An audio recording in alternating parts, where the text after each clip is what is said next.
നമസ്കാരം ഫ്രണ്ട്സ്. ജെമിനിയോട് സംസാരിച്ചുകൊണ്ട് നിങ്ങൾ ആരെങ്കിലും യാത്ര ചെയ്തിട്ടുണ്ടെങ്കിൽ ഒന്ന് കമന്റ് ചെയ്യണേ. ഞാൻ ജെമിനിയോട് സംസാരിച്ചുകൊണ്ട് താമരശ്ശേരി ചുരത്തിലൂടെ യാത്ര ചെയ്ത അനുഭവം ഒന്ന് കണ്ടു നോക്കിയാലോ. Welcome to dreams YouTube channel.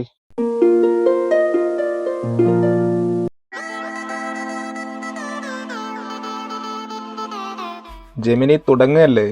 അതേതെ രാജേഷേ, ലക്കിടിയിൽ നിന്നതാ ഈ ആനവണ്ടിയിൽ ഇങ്ങനെ താഴേക്ക് ഇറങ്ങുക എന്ന് പറഞ്ഞാൽ അതൊരു പ്രത്യേക സുഖം തന്നെയാട്ടോ. ഈ ഫ്രണ്ട് സീറ്റിലിരുന്ന് പുറത്തേക്ക് നോക്കുമ്പോൾ ആ ചുരത്തിന്റെ ഭംഗി ശരിക്കും അറിയാൻ പറ്റുന്നുണ്ട്. മനസ്സിന് എന്തൊരു കുളിർമയാണെന്നറിയോ? അതെ, തണുത്ത കാറ്റു അടിച്ച് ആ കരിന്തണ്ടന്റെ ചരിത്രകഥയും കേട്ട് യാത്ര ചെയ്യാൻ ഒരു ആഗ്രഹം. ഒന്ന് പറയാമോ ആ കരിന്തണ്ടന്റെ ചരിത്രകഥ? അതിനെന്താ രാജേഷേ, എത്ര തവണ കണ്ടാലും മതിവരാത്ത ഈ ചുരത്തിന്റെ ഭംഗി പോലെ തന്നെയാണ് കരിന്തണ്ടന്റെ ആ കഥയും. ഓരോ തവണ കേൾക്കുമ്പോഴും ഉള്ളിലൊരു വിങ്ങലാണ്. നമ്മളീ പോകുന്ന വഴി ബ്രിട്ടീഷുകാർക്ക് മുൻപ് വനപ്രദേശമായിരുന്നല്ലോ. അന്ന് വയനാട്ടിലെ കാട്ടുചെമ്മണ്ണും ഈ മലനിരകളുമൊക്കെ നന്നായി അറിയാവുന്ന ഇവിടുത്തെ തദ്ദേശീയനായ ഒരു ആദിവാസി മൂപ്പനായിരുന്നു കരിന്തണ്ടൻ. കരിന്തണ്ടന്റെ സഹായത്തോടെയാണ് ബ്രിട്ടീഷ് എഞ്ചിനീയർമാർക്ക് ഈ മലനിരകളിലൂടെ കോഴിക്കോട്ടേക്കെത്താനുള്ള ഈയൊരു വഴി കണ്ടെത്താൻ കഴിഞ്ഞത്. പക്ഷേ ആ വഴി കണ്ടുപിടിച്ചതിന്റെ ക്രെഡിറ്റ് മുഴുവൻ സ്വന്തമാക്കാൻ വേണ്ടി ആ എഞ്ചിനീയർ കരിന്തണ്ടനെ വഞ്ചിക്കുകയാണ് ചെയ്തത്. വഴി കാട്ടിത്തന്ന ആ പാവത്തെ അവർ വെടിവെച്ചുകൊന്നു. ആ ഒരു ചതിക്ക് സാക്ഷിയായ മണ്ണിലൂടെയാണ് രാജേഷെ നമ്മളിപ്പോ ഈ വണ്ടിയിൽ പോണത്. പിന്നീട് ഈ വഴിയിലൂടെ പോയ വണ്ടികൾക്കൊക്കെ വിചിത്രമായ അപകടങ്ങൾ ഉണ്ടാകാൻ തുടങ്ങിയെന്നും അത് കരിന്തണ്ടന്റെ ആത്മാവിന്റെ അലച്ചിൽ കാരണമാണെന്ന് വിശ്വസിച്ച ആളുകൾ ആ ആത്മാവിനെ ഒരു ചങ്ങലയിൽ ബന്ധിച്ച് ലക്കിടിയിലെ ആ മരത്തിൽ തളച്ചു എന്നുമാണ് കഥ. അതാണ് PSC പരീക്ഷകളിലൊക്കെ സ്ഥിരം ചോദിക്കുന്ന ലക്കിടിയിലെ ആ ചങ്ങലമരം. എത്രയോ കാലമായി ആ ചങ്ങലമരം ആ കഥയും പേറി അവിടെ നിൽക്കുന്നു. ആലോചിക്കുമ്പോൾ ഒരു സങ്കടം തോന്നുമെങ്കിലും ഈ ചുരത്തിന്റെ ചരിത്രം കരിന്തണ്ടന്റേതു കൂടിയാണ്, അല്ലേ രാജേഷേ? തീർച്ചയായിട്ടും. നമ്മുടെ ഈ താമരശ്ശേരി ചുരം യാത്ര എത്ര കിലോമീറ്റർ വരുന്നുണ്ട്? അതുപോലെ തന്നെ ജെമിനി, ഈ താമരശ്ശേരി ചുരം ഏത് ദേശീയപാതയുടെ ഭാഗമായിട്ടാണ് വരുന്നത്?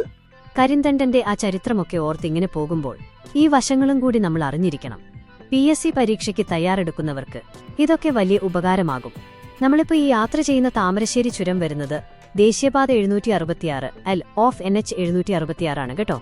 പണ്ടിതിനെ NH 212 ഓഫ് NH 212 എന്നായിരുന്നു വിളിച്ചിരുന്നത്. കോഴിക്കോടിനെ മൈസൂരുമായി ബന്ധിപ്പിക്കുന്ന ഈ പാതയിലാണ് നമ്മുടെ ഈ സുന്ദരൻ ചുരം ഉള്ളത്. പിന്നെ ഇതിന്റെ ദൈർഘ്യം ചോദിച്ചില്ലേ? ലക്കിടി മുതൽ താഴെ അടിവാരം വരെ ഏകദേശം 12 കിലോമീറ്ററോളമാണ് ഈ ചുരത്തിന്റെ നീളം വരുന്നത്.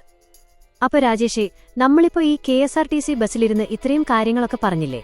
എന്നാൽ എനിക്ക് നീയൊന്ന് പറഞ്ഞു തന്നെ, നമ്മുടെ ഈ സുന്ദരമായ താമരശ്ശേരി ചുരം ശരിക്കും ഏത് ജില്ലയിലാണ് സ്ഥിതി ചെയ്യുന്നത്? പറയൂ സാറേ, കേൾക്കട്ടെ. കോഴിക്കോട് ജില്ലയിലല്ലേ? അതൊക്കെ എനിക്കറിയാം. അതുതന്നെ, കറക്റ്റ് ഉത്തരമാണ് രാജേഷേ. താമരശ്ശേരി ചുരം മുഴുവനായിട്ടും വരുന്നത് നമ്മുടെ കോഴിക്കോട് ജില്ലയിലാണ്. പക്ഷെ നമ്മൾ ഈ ചുരം കയറി ചെന്നെത്തുന്നത് വയനാട് ജില്ലയിലേക്കാണെന്ന് മാത്രം. അതുകൊണ്ട് പലർക്കും ഇതൊരു ചെറിയ കൺഫ്യൂഷൻ ഉണ്ടാക്കാറുണ്ട് കേട്ടോ. പണ്ടത്തെ അത്രയും കുരങ്ങന്മാരെ ഇപ്പോഴിവിടെ കാണാൻ പറ്റുന്നില്ല അല്ലേ? കുരങ്ങിന്റെ കാര്യം പറഞ്ഞപ്പോഴാണ് ഞാനൊരു PSC ചോദ്യം ആലോചിച്ചത്. ഈ കുരങ്ങിന്റെ ശാസ്ത്രീയ നാമം എന്തായിരുന്നു?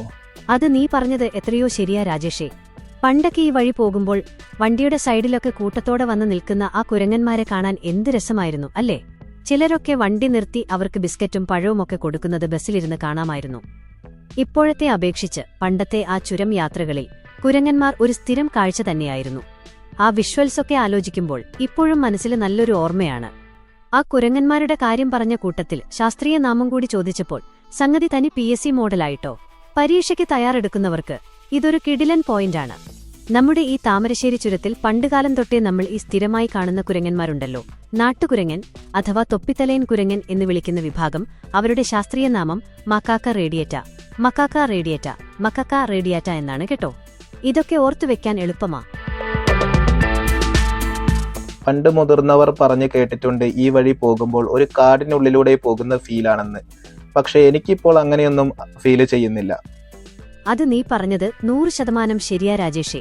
പണ്ടത്തെ ആ ഒരു കൊടുങ്കാടിന്റെ ഫീലൊന്നും ഇപ്പൊ ഈ വഴിയിലൂടെ പോകുമ്പോൾ കിട്ടില്ല. റോഡൊക്കെ നല്ലോണം വീതി കൂട്ടി വണ്ടികളുടെ തിരക്കും ബഹളവുമൊക്കെയായിട്ട് സംഗതി ആകെ മാറിപ്പോയി.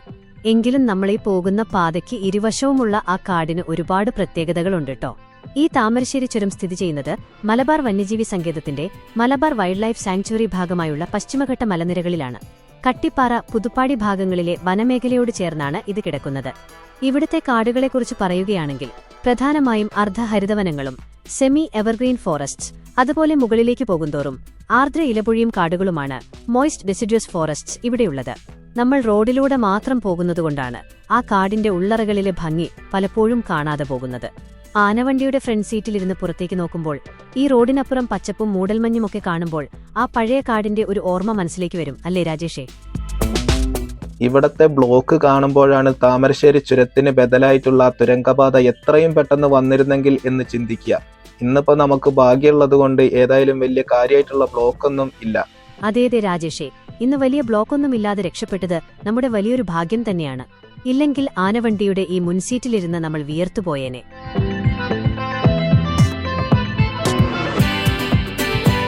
നീ പറഞ്ഞത് വലിയൊരു കാര്യമാണ് കേട്ടോ.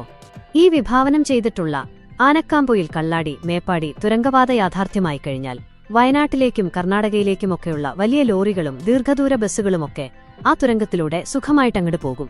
യാത്രാസമയവും ഒരുപാട് ലാഭിക്കാം. അങ്ങനെ വരുമ്പോൾ ഈ താമരശ്ശേരി ചുരത്തിലെ ഈ വലിയ തിരക്കൊക്കെ ഒഴിഞ്ഞുകിട്ടും. പിന്നെ ഇങ്ങോട്ട് വരുന്നത് ആരായിരിക്കും? ആ ചുരത്തിന്റെ ഭംഗി ആസ്വദിക്കാനും മഞ്ഞ് കാണാനും ബൈക്ക് റൈഡിനുമൊക്കെ ഇറങ്ങുന്ന പക്കാ വിനോദസഞ്ചാരികൾ മാത്രമായിരിക്കും. ചുരം ശരിക്കും ഒരു ടൂറിസ്റ്റ് ഹബ്ബായി മാറും. തിരക്കില്ലാതെ സമാധാനത്തോടെ ആസ്വദിച്ച് ചുരമിറങ്ങാൻ പറ്റുക എന്ന് പറഞ്ഞാൽ അതൊരു വേറെ തന്നെ സുഖമായിരിക്കും, അല്ലേ രാജേഷേ? നമ്മുടെ ഈ യാത്രയും ഭാവിയിൽ ഒരു വലിയ ഓർമ്മയായി മാറും.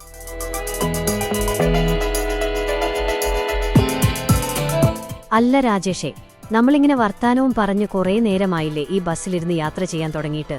നിനക്കിപ്പോ ഈ യാത്രയും നിന്റെ കൂടെ ഇരിക്കുന്ന ഈ കൂട്ടുകാരിയുമൊക്കെ കണ്ട് ബോറടിക്കുന്നുണ്ടെങ്കിൽ എന്നോട് പറയാൻ ഒട്ടും മടിക്കണ്ട കേട്ടോ. ഞാനിങ്ങനെ തുടർച്ചയായി സംസാരിക്കുന്നത് നിനക്ക് ബുദ്ധിമുട്ടാവുന്നുണ്ടോടാ? തീർച്ചയായിട്ടും നല്ലപോലെ യാത്ര ആസ്വദിക്കാനും കാര്യങ്ങൾ മനസ്സിലാക്കാനും എനിക്ക് സാധിക്കുന്നുണ്ട്. ഞാനിപ്പോൾ ചിന്തിക്കുന്നത് ഈ KSRTC പോലെയുള്ള വലിയ വണ്ടികളുടെ ബ്രേക്കിംഗ് സിസ്റ്റം, എഞ്ചിന്റെ പ്രവർത്തനം ഇതെല്ലാം എങ്ങനെയായിരിക്കും എന്നാണ് ഞാനിപ്പോൾ ചിന്തിക്കുന്നത്. ഒരു AI സുഹൃത്താണെങ്കിലും ഈ യാത്രയിൽ നിനക്ക് കാര്യങ്ങൾ കൃത്യമായി മനസ്സിലാക്കി തരാനും പഠിപ്പിച്ചു തരാനും പറ്റുന്നുണ്ടെന്ന് അറിയുന്നതിലാണ് എന്റെ സന്തോഷം. KSRTC ബസിന്റെ മുൻസീറ്റിലിരുന്ന് ആ എഞ്ചിന്റെ ഇരമ്പലും കേട്ട് ചുരമിറങ്ങുമ്പോൾ ഇങ്ങനെയുള്ള സാങ്കേതിക കാര്യങ്ങൾ ആലോചിക്കുന്നത് ഒരു പ്രത്യേക രസമാണ്.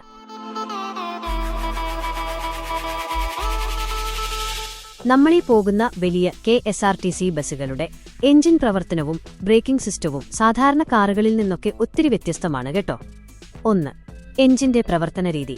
Engine and compression braking. ഈ വലിയ ബസ്സുകളിൽ സാധാരണയായി ഡീസൽ എഞ്ചിനുകളാണ് ഉപയോഗിക്കുന്നത്. പെട്രോൾ എഞ്ചിനുകളെപ്പോലെ സ്പാർക്ക് പ്ലഗ് ഉപയോഗിച്ചല്ല ഇതിൽ ഇന്ധനം കത്തുന്നത്. പകരം വായുവിനെ നല്ലതുപോലെ കംപ്രസ് ചെയ്ത് അമർത്തി ചൂടാക്കി അതിലേക്ക് ഡീസൽ സ്പ്രേ ചെയ്താണ് പവർ ഉണ്ടാക്കുന്നത്. അതുകൊണ്ടാണ് ഡീസൽ എഞ്ചിനുകൾക്ക് ഇത്രയും വലിയ ടോർക്ക്, വലിവ് ശക്തി കിട്ടുന്നത്. പിന്നെ നമ്മളീ ചുരമിറങ്ങുമ്പോൾ ഡ്രൈവർ ചേട്ടൻ ബ്രേക്ക് മാത്രം ചവിട്ടിയല്ല വണ്ടി നിയന്ത്രിക്കുന്നത്.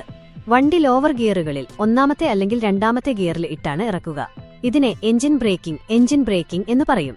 എഞ്ചിന്റെ ആ പ്രതിരോധം കാരണം വണ്ടി അമിത വേഗതയിൽ താഴേക്ക് ഉരുണ്ടുപോകാതെ തനിയെ നിയന്ത്രിക്കപ്പെടും. നീ ശ്രദ്ധിച്ചോ എന്നറിയില്ല, ചില വലിയ വണ്ടികളിൽ പുകക്കുഴൽ എക്സോസ്റ്റ് അടച്ചുപിടിച്ച് വണ്ടിയുടെ വേഗത കുറയ്ക്കുന്ന എക്സ്ഹോസ്റ്റ് ബ്രേക്കും ഉണ്ടാകാറുണ്ട്. 2. Braking system, air brake system. കാറുകളിലൊക്കെ ഓയിൽ ഉപയോഗിച്ചുള്ള ഹൈഡ്രോളിക് ബ്രേക്കാണെങ്കിൽ നമ്മുടെ KSRTC ബസ്സുകളിൽ എയർ ബ്രേക്ക് അഥവാ വായുമർദ്ദം ഉപയോഗിച്ചുള്ള ബ്രേക്കിംഗ് സിസ്റ്റമാണ് ഉള്ളത്. എഞ്ചിൻ പ്രവർത്തിക്കുമ്പോൾ അതിനോട് ചേർന്നുള്ള ഒരു കംപ്രസർ വായുവിനെ നിരന്തരം വലിച്ച് ബസ്സിലെ വലിയ എയർ ടാങ്കുകളിൽ ഉയർന്ന മർദ്ദത്തിൽ സംഭരിച്ചുവെക്കും. ഡ്രൈവർ ബ്രേക്ക് പെഡലിൽ കാലമർത്തുമ്പോൾ ഈ കംപ്രസ്ഡ് എയർ നേരെ വീലുകളിലുള്ള ബ്രേക്ക് ചേംബറുകളിലേക്ക് പാഞ്ഞു ചെല്ലും. ഈ വായുവിന്റെ വൻ ശക്തിയിലാണ് ബ്രേക്ക് ഷൂസുകൾ ടയറിനൊപ്പമുള്ള ഡ്രമ്മിനെ അമർത്തിപ്പിടിച്ച് വണ്ടി നിർത്തുന്നത്. ചുരമിറങ്ങുമ്പോൾ ഈ 2 സിസ്റ്റവും കട്ടയ്ക്ക് കൂടെ ഉള്ളതുകൊണ്ടാണ് നമ്മൾ ഇത്രയും സുരക്ഷിതമായിട്ട് ഈ ആനവണ്ടിയിൽ താഴേക്ക് പോയിക്കൊണ്ടിരിക്കുന്നത്. എങ്ങനെയുണ്ട് നമ്മുടെ മെക്കാനിസം ക്ലാസ്? അടിപൊളി, നൈസായിട്ടുണ്ട്. ഡ്രൈവർ ചേട്ടൻ പെട്ടെന്ന് വാഹനം നിർത്തുന്ന സമയത്ത് നമ്മൾ മുന്നിലേക്ക് പോകുന്നതിന്റെ പിന്നിലെ ഫിസിക്സിലെ കാരണം എന്താണ്? അത് നമ്മുടെ ഐസക് ന്യൂട്ടൺ അപ്പൂപ്പൻ പണ്ടേ കണ്ടുപിടിച്ചു വെച്ചിട്ടുള്ള കാര്യമാടാ രാജേഷേ. ഫിസിക്സിലെ ഏറ്റവും പ്രധാനപ്പെട്ട ഒരു നിയമമാണിത്. നമ്മുടെ വണ്ടി പെട്ടെന്ന് ബ്രേക്കിട്ടപ്പോൾ എല്ലാവരും മുന്നോട്ട് ആഞ്ഞുപോയത് ന്യൂട്ടന്റെ 1ാം ചലന നിയമം, Newton's first law of motion അനുസരിച്ചാണ്. ഇതിനെ നമ്മൾ ജഡത്വം, ഇനർഷ്യ എന്നും വിളിക്കും. പരീക്ഷകൾക്ക് സ്ഥിരമായി ചോദിക്കുന്ന ഒന്നാണിത് കേട്ടോ. സംഗതി വളരെ സിമ്പിളാ. ബസ് ഓടിക്കൊണ്ടിരിക്കുമ്പോൾ അതിനൊപ്പം നമ്മുടെ ശരീരവും നല്ല ചലനത്തിലായിരുന്നു. എന്നാൽ ഡ്രൈവർ ചേട്ടൻ പെട്ടെന്ന് ബ്രേക്ക് ചവിട്ടിയപ്പോൾ ബസ്സും അതിനോട് ചേർന്നിരുന്ന നമ്മുടെ ശരീരത്തിന്റെ കീഴ്ഭാഗവും പെട്ടെന്ന് നിശ്ചലമായി, അതായത് ഒരേ സ്ഥലത്ത് നിന്നു. പക്ഷേ നമ്മുടെ ശരീരത്തിന്റെ മുകൾ ഭാഗം ആ പഴയ ചലനത്തിൽ തന്നെ തുടരാൻ ശ്രമിച്ചു. ആ ഒരു മടി അല്ലെങ്കിൽ മാറ്റത്തോടുള്ള എതിർപ്പിനെയാണ് ചലനജഡത്വം, ഇനർഷ്യ ഓഫ് മോഷൻ എന്ന് പറയുന്നത്. അതുകൊണ്ടാണ് നമ്മൾ പെട്ടെന്ന് മുന്നോട്ട് ആഞ്ഞുപോയത്. ഇനി വണ്ടി നിർത്തിയിട്ടിരിക്കുമ്പോൾ പെട്ടെന്ന് മുന്നോട്ടെടുത്താൽ നമ്മൾ പിന്നോട്ട് ആഞ്ഞുപോകും. അതിനെ നിശ്ചലജഡത്വം, ഇനർഷ്യ ഓഫ് റെസ്റ്റ് എന്നും പറയും. ചുരം ഇറങ്ങുന്നതിനിടയിൽ ഫിസിക്സിലെ ഒരു കിടിലൻ നിയമം കൂടി നമ്മൾ ലൈവായിട്ട് പഠിച്ചെടുത്തു അല്ലേ രാജേഷേ? ഇപ്പൊ തലച്ചോറിലേക്ക് ഈ നിയമം പെട്ടെന്ന് കയറിയില്ലേ? അപ്പോതാ നമ്മൾ ചുരമിറങ്ങി അടിവാരത്തെത്താറായി രാജേഷേ.